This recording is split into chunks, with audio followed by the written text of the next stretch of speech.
going to San Juan, Batangas. So kasama ko aking kapatid. Siya yung back ride ko ngayon. Bago ang lahat, reset muna natin yung ating trip para malaman natin yung total distance ng ating babahiin simula dito sa Parañaque to San Juan, Batangas. So na-reset na natin. Syempre ano na rin natin yung mga dadaanan natin. So sabi dito sa Waze is 100 km daw yung bibiyahin natin. Dadaan tayo ng Muntinlupa, San Pedro, Binyan, Santa Rosa, Cabuyao, Calamba, Tanawan, Santo Tomas, San Pablo, and Yaong, Candelaria, and yun na, San Juan, Batangas. So alright, let's go. Nakaset na yung ating Waze. Hindi na ako magpapagas kasi kagabi pinultan ko na siya. Kakalabas lang talaga to ng casa kagabi. So sabi naman sa casa, pwede naman ibiyahe within 24 hours. Sa loob ng 24 hours dapat pwede bang biyahe kahit saan. Pero pag lumagpas na ng 24 hours, so bawal na. So around subdivision na lang namin, basta yung malapit lang sa bahay. So ngayon hindi ko pa nakukuha yung riding position niya. Ginagamay ko pa. Wala naman siyang pinagbago pa. Wala naman siyang kinaiba sa ibang motor tulad sa dinadala ko dati na Honda Click. So medyo bulky lang siya, medyo malaki. Ang kagandahan dito, yun nga, mas nagagaanan ako sa kanya pag center stand, side stand, sobrang gaan niya dalhin. So pagdating sa side mirror, sakto lang kumpara mo sa ating dati, medyo mahaba-haba. So magaan lang talaga siya once na siningit mo, hindi ka mangangalay. So medyo mataas lang siya, alam ko yung ground clearance nito nasa 140 ata. So kasama na rin to break-in syempre. Saktong-sakto yung biyahe natin, break-in tayo, punta tayo ng Batangas kasi syempre may attend tayo ng birthday. So birthday ng anak ng pinsan ko.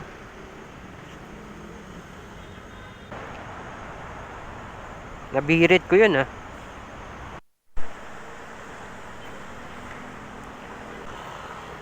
Kaway-kaway ka naman dyan, Beng.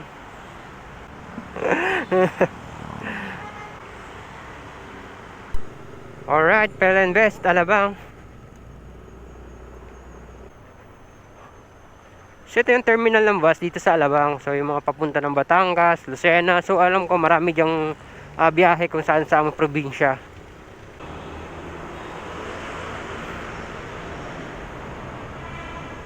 Muntinlupa, Alabang. Sakit ng headband ko sa ulo, hindi ko nakuha. Nag-headband kasi ako para hindi gumulo yung buhok ko. Mas sumuot na ako ng helmet.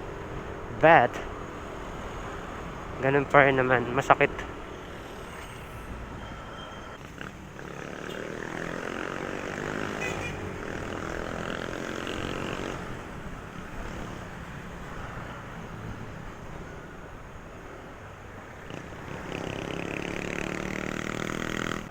Nasa 11 kilometers pa lang tinakbo namin pero nakukuha ko na yung riding position niya. Konti pa, magagamay ko na to. Muntinlupa, Poblacion pa lang tayo. Papunta ng Bilibid, Muntinlupa. Thank you. Suspension niya hindi matagtag, bago pa. At maganda yung laro. Mas comfortable lang talaga ako dito. Gustong gusto kong motor simula pa lang ng una bago ako bumili ng Honda Click. SM Muntinlupa. So 18.8 km. Yung tinakbo na natin from Parañaque.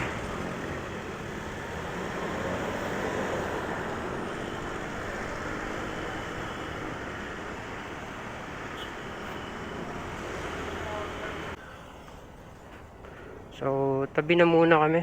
Tatanggalin ko muna yung headband, sakit kasi sa ulo.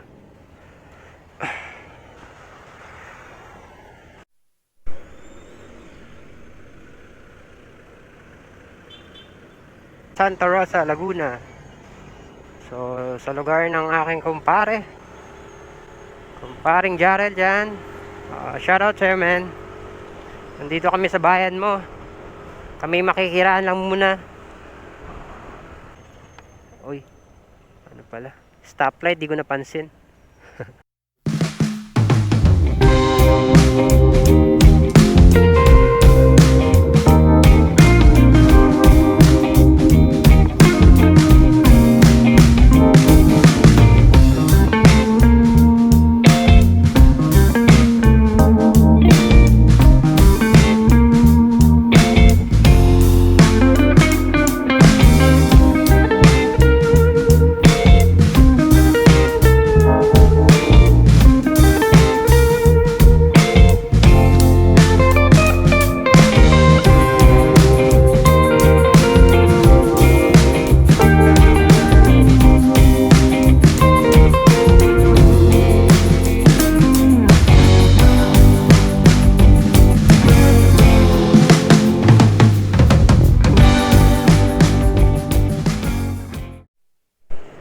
Tatanggalin ko muna yung gloves ko kasi nangangala yung kamay ko. Hindi naman mainit. Nagagloves lang naman ako kasi sobrang init. And syempre, safety first.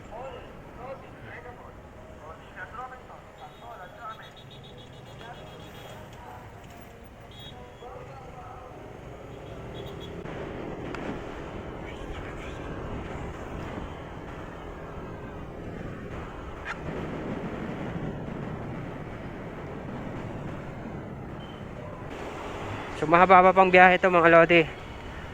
Stay tuned. So check na muna natin yung Waze. So dito na lang muna tayo. Init kasi. Advance na rin tayo. Nandito na tayo sa Calamba, Laguna. So 1.5 hour pa yung bibiyahin natin. So 65 kilometers, so malayo-layo pa. Alright, let's go again. Biyahe na naman.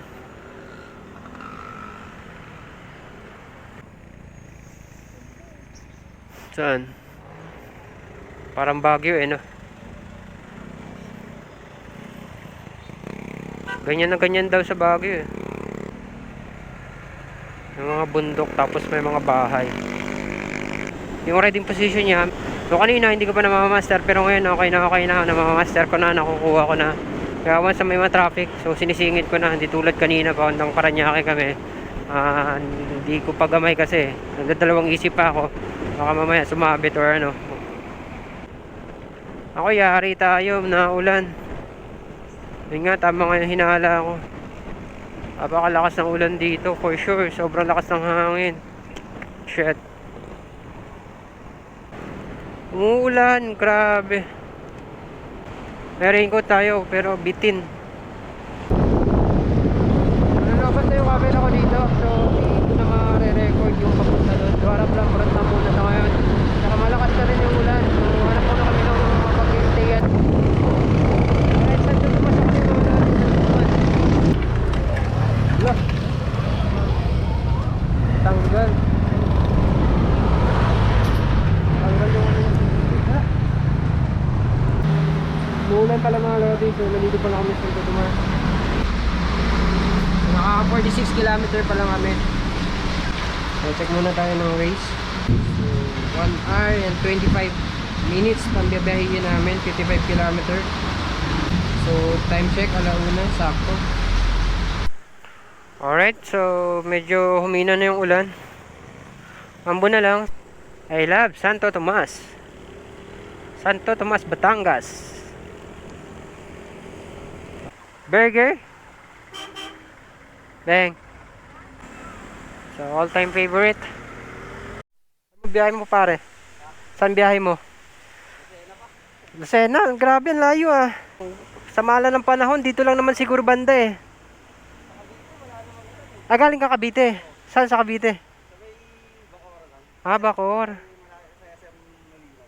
Paranaque naman kami. Layo-layo ka pa pala. Ingat, ingat. Ito yung pipindutin mo pag nailaw na. Isang pindot lang yan. Alright, so yun. Tapos na ang ulan. Wala na ring ulan. Tapos na rin kami magmerienda. So, bira na naman kami. Uy, SM Santo Tomas. So, meron na palang SM dito So, under construction. SM Santo Tomas, Batangas. Entrance, grabe. Bongga. Bongga kaday. Bangga. Bangga kaday. Ganda bing Woo! Picture picture. Dapat sabihin mo kapag magpipicture ka. Halimaw na truck. Dadala ng mga bakal na mabibigat. Okay, mga papunta siguro ng probinsya yan. Galing sa Manila. Buti na lang Aerox yung dala natin. Kahit pa off-road, rough-road. Hala. Hindi ko alam kung tama to. Dalawa. Check muna natin yung Waze natin. Kasi may dalawang liko, kanan kaliwa, so hindi namin alam kung tama to. Philippine Maharlika Highway. Dire-diretso lang, 13 km bago magtiyaong. 50 minutes pa biyahe natin. Layo-layo pa, 32 km. So bypass, let's go.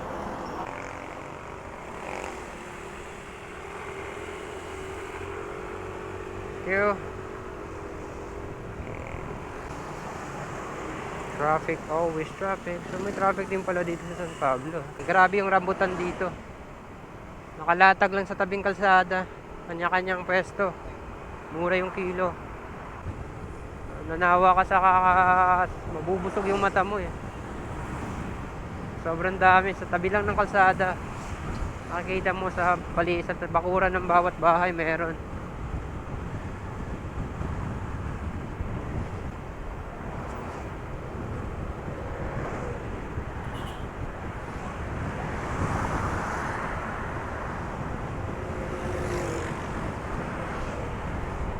$60 kph. That's the required of Casa Yamaha Mamita. Okay ka lang, Beng? Ha? Okay ka lang?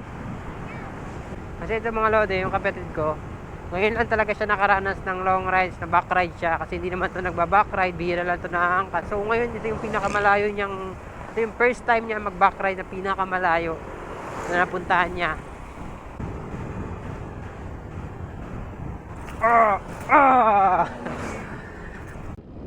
Alright, happy celebration. Woohoo! So bypass na tayo dito. Dito na kami kakaliwa. Welcome to Quezon Province.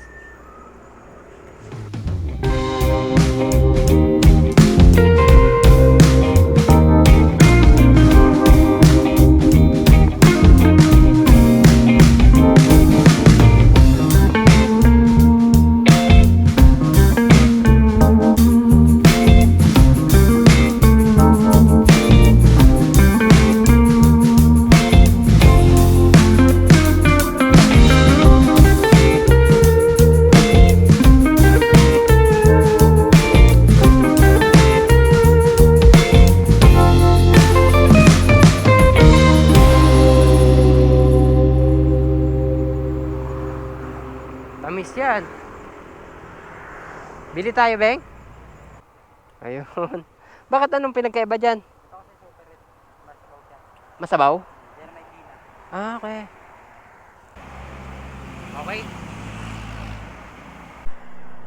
Suot po muna to. Oh. Kuya, salamat ha. Thank you.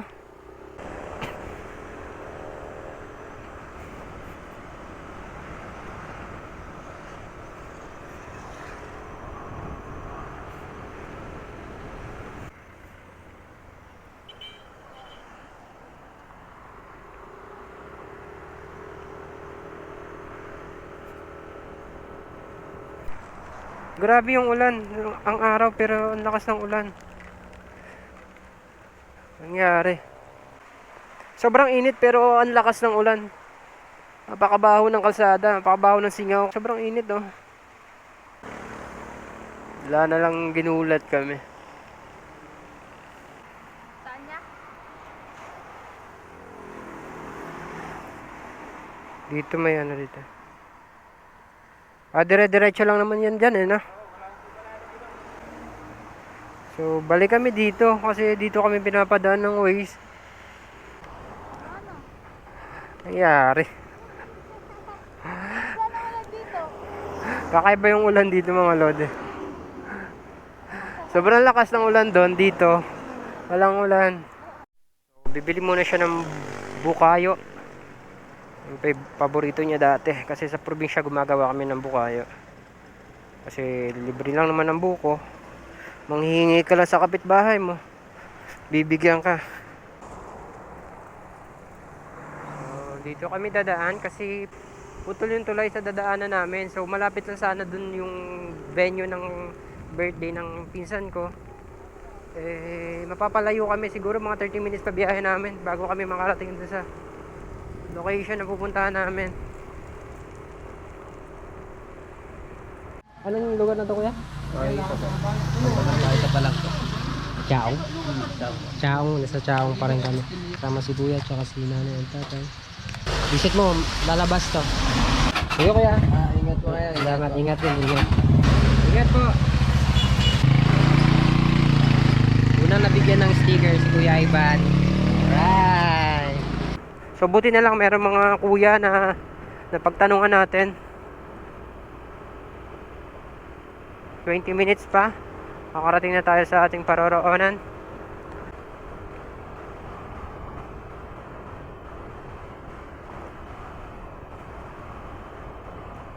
Shoutout kay Kuya Ivan, nagturo sa amin na mas mabilis na daan dito. Thank you sa'yo, man.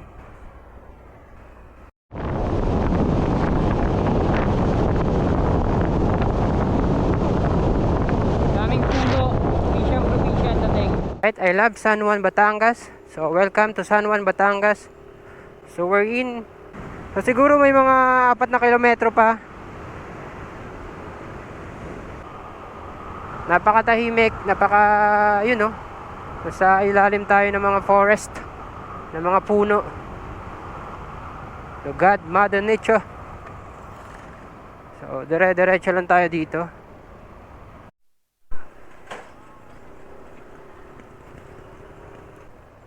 So ito, papunta yan ng mga Lipa, Batangas, San Juan proper. So dito, papunta naman ng Candelaria.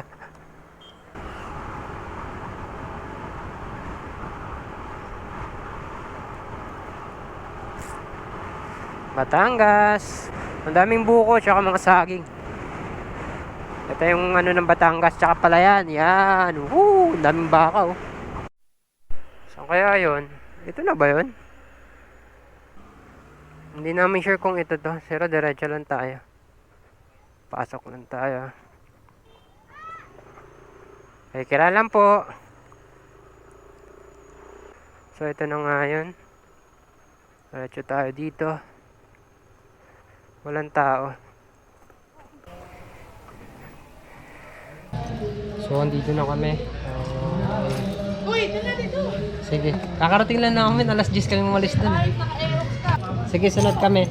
Wipes muna. Kasi attend tayo ng birthday. So, yun. Nandito na lang muna mga lodi. Balikan ko kayo kapag okay. Tuhan na muna. Kaya na muna kami. Pamangkin namin. May message din saan ko sa anak ko.